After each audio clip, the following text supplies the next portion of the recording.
Bien-aimés dans le Seigneur, bonsoir et bienvenue sur ces moments d'exhortation, ainsi qu'à tous ceux qui nous regardent ce soir sur ACN Ministries. Le thème de ce soir portera sur l'attitude envers ceux qui nous haïssent, nous font du mal, nous persécutent, nous blessent. C'est un sujet qui est très très actuel parce qu'au quotidien, dans les relations humaines, nous pouvons faire face à des malentendus, à des approbations qui peuvent amener des haines, des persécutions, des blessures, etc. Mais qu'est-ce que le Seigneur nous recommande par rapport à cela? Dans Matthieu 5, verset 44, il nous dit ceci: mais moi je vous dis, aimez vos ennemis, bénissez ceux qui vous maudissent, faites du bien à ceux qui vous haïssent et priez pour ceux qui vous maltraitent et qui vous persécutent. Alors, c'est un très grand défi de rester positif envers ceux qui nous font toutes ces choses, qui nous blessent, qui nous font du mal, qui nous haïssent, et surtout de ne pas penser du mal d'eux. Parce que nous pouvons peut-être faire des efforts de poser des actions positives, mais le cœur, à certains moments, va toujours nous proposer des pensées négatives, de souhaiter du mal, de vouloir les voir dans une position de souffrance, etc. Mais par rapport à cela, le Seigneur nous demande de les aimer, de les bénir, de bénir ceux qui nous maudissent, de faire du bien et enfin de prier pour ceux-là qui nous maltraitent et qui nous persécutent. Donc, malgré que ce soit un défi, que ce soit quelque chose d'assez compliqué, le Seigneur nous demande quand même de rester positif, d'avoir toutes ces attitudes d'amour, de bénédiction envers eux, de faire du bien et de prier envers eux. Pourquoi? Parce que lui, il sait ce qu'il a à faire envers ces personnes. Il nous le dit dans Deutéronome 32, verset 35. À moi la vengeance et la rétribution, quand leur pied chancellera, car le jour de leur malheur est proche et ce qui les attend ne tardera pas. Donc Dieu sait que nous pouvons être haïs, nous pouvons être persécutés, etc. Nous pouvons être blessés, mais il nous demande de rester positif, il nous demande de prier, de bénir, etc. Pourquoi? Parce qu'il sait ce qu'il a fait. Dieu étant un Dieu d'amour, il sait qu'il va venger, mais en même temps il nous demande de prier pour ces personnes. Lorsque nous allons obéir en priant pour ces personnes, nous allons être des intercesseurs par rapport à ces personnes. Parce que n'oublions pas, Jésus est mort pour toutes ces personnes également et Dieu les aime également. C'est pourquoi, malgré qu'il peut nous dire qu'il va venger, à lui la vengeance et tout, il nous recommande de prier parce que il nous dit également dans cette parole qu'il cherche un homme qui se tienne à la brèche et qui intercède pour le pays afin qu'il ne le détruise pas. Le pays, à ce moment-là, peut être cette personne-là qui nous fait la guerre, qui nous persécute, qui nous plaît, ainsi de suite. Donc, à ce moment, le pays est représenté par cette personne et le Seigneur cherche une personne qui se tienne à la brèche par rapport en faveur de cette personne. Pourquoi? Parce qu'il est amour.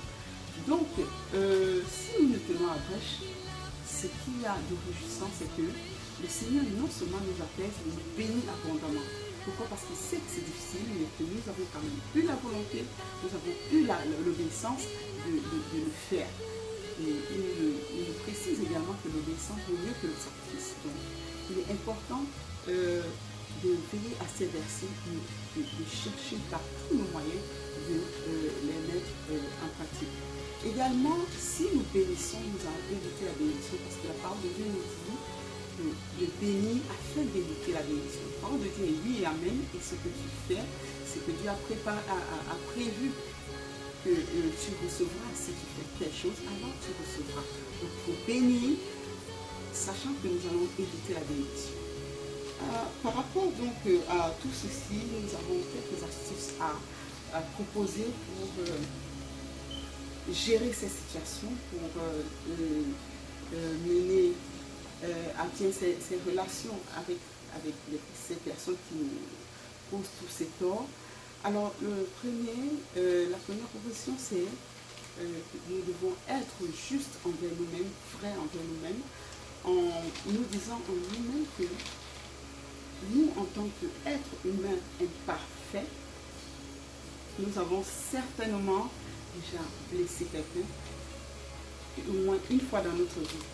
Quel que soit quel que soit le degré de blessure, ça a quand même été une blessure. Donc, à cause de notre nature imparfaite, nous avons certainement blessé une personne déjà dans notre vie. Nous avons certainement fait du mal, nous avons certainement haï un jour dans notre vie. Donc, par justice, nous pouvons dire que ces personnes qui nous haïssent aussi nous font du mal, et c'est sûr, parce qu'elles sont des personnes imparfaites comme nous aussi, nous sommes. Et heureusement que Jésus est mort pour que, malgré notre nature imparfaite, que nous puissions être sauvés. Nous rendons gloire à Dieu pour cela. Donc, si nous sommes justes, nous pensons à des moments où nous avons fait poser aussi du tort à d'autres personnes, quel que soit le degré, aussi petit soit-il, eh bien, nous serons un tout petit peu accusés par la justice. En deuxième, nous proposons de rester focalisés sur le but que nous avons à atteindre dans nos vies, sur toutes les actions concrètes que nous devons mener pour nous et pour les autres, afin que la gloire de Dieu continue à avancer dans nos vies et dans la vie des autres. Si nous restons dans le concret, dans les actions, ces actions nous permettront de mettre de côté ce qui est futile, c'est-à-dire à penser le négatif, à vouloir se manger, à vouloir méditer le mal des autres qui nous font du mal. Donc, il faut rester actif. Ensuite, nous allons proposer de prier pour le cœur. Il faut prier pour son cœur lorsqu'on se sent choqué, lorsqu'on se sent déjà touché par le mal que les autres nous font. Prier en invoquant le sang de Jésus dans notre cœur pour nettoyer ses blessures, pour les penser, pour donner de la douceur et donner la révélation du Seigneur, dans la volonté de Dieu dans nos cœurs. Il faut nettoyer nos cœurs par le sang de Dieu. Il faut que le sang de Jésus dans nos cœurs jusqu'à ce qu'on soit apaisé.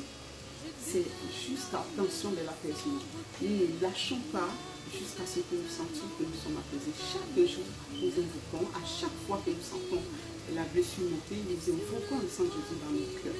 Et ensuite, en dernier, si je peux dire, nous recommandons d'agir dans le sens de refus, de rejeter toute proposition négative que l'ennemi voudra mettre dans nos cœurs contre ces personnes. Renoncer, rejeter, briser, refuser de faire du mal, de penser du mal, dire à nos cœurs, parler à nos cœurs, non, je refuse, je ne veux pas être de ceux-là que l'ennemi utilise, je ne veux pas faire du mal, je renonce, je refuse, et prendre le dessus pour prier. Bien aimé, lorsque nous faisons ces choses, nous devons avoir en esprit la bénédiction qui est attachée à cette obéissance. Et l'ennemi tentera toujours de revenir avec la blessure parce que c'est la bénédiction qui est attachée à cela. Le Seigneur nous console lorsque nous sommes blessés et que nous ne nous vengeons pas. Imaginons que nous avons un enfant qui est mal et nous voulons consoler. Nous le consolons, nous lui donnons quelque chose, comme un biscuit, un bonbon. Alors imaginez qu'est-ce que le Seigneur fera pour nous consoler. Il ne va pas seulement essuyer les larmes, mais il essuie en donnant également quelque chose. Qu'est-ce que le don de Dieu? C'est magnifique ce que Dieu peut nous donner. Donc, bien aimés, restons obéissants, sachant qu'à cette obéissance est attachée une bénédiction, de très grande bénédiction. Amen. Donc voilà, grosso modo, ce que nous avions à dire par rapport à l'attitude à avoir envers nos ennemis, envers ceux qui nous blessent, etc. Donc, sur ce, nous vous souhaitons très bonne journée ou soirée pour ceux qui nous regardent le soir. Et que la grâce surabondante du Seigneur nous visite et que la force de son pardon soit notre partage. Au nom de Jésus. Amen.